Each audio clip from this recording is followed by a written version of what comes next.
Bum bum bum bum bum bum bum bum bum bum bum bum. The Peter Dislike Show.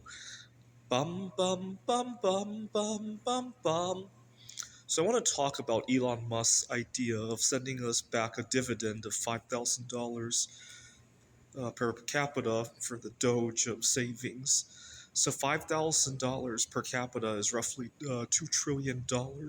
When I was working on my PhD, I was working on a problem called Ramsey theory. And one of the big open problems is how big a graph you need before you have a clique of size 5 if you were to color the graph with two colors.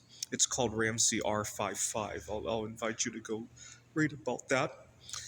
And I had written an algorithm for finding such a graph. Obviously, it would take much more than our lifetimes to run the algorithm, but I had an idea of how to search for such a graph.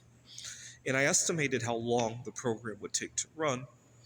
I ran what I thought would be a billionth of the entire algorithm. It's kind of hard to explain how you come up with that, but it was roughly a billionth of it.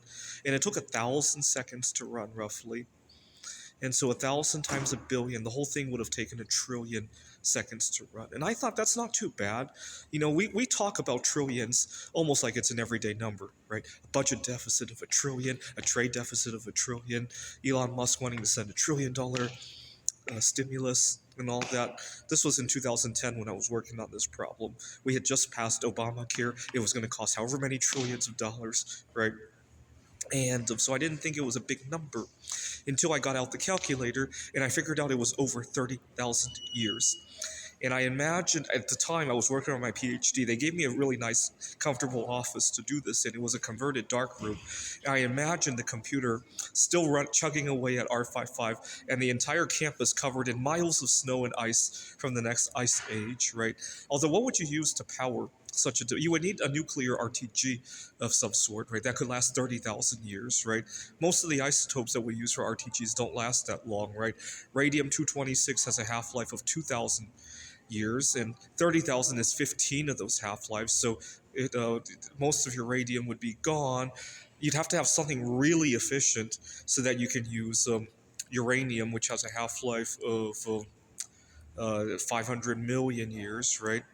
And but you would need to be really efficient with your electricity. I guess there is actinium that has a 30,000 some year half life, but actinium is not chemically very stable, right? You would run into problems of your RTGs kind of just rusting away in that case, right? Or if you're really efficient, you can maybe use bismuth 209, which has a half life of 2 times 10 to the 19 years. Imagine a giant bismuth crystal powering your really efficient device that's going to carry on for eons and eons, right? Anyways, that's what a trillion is, right? A trillion seconds is 30 some thousand years. And in 30 some thousand years, some of the bismuth art that I make might even become toxic because it will start decaying into thallium 205, right? This is the Peter Dislike Show.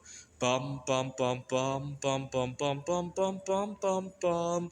The Peter Dislike Show. Bum bum bum bum bum bum bum.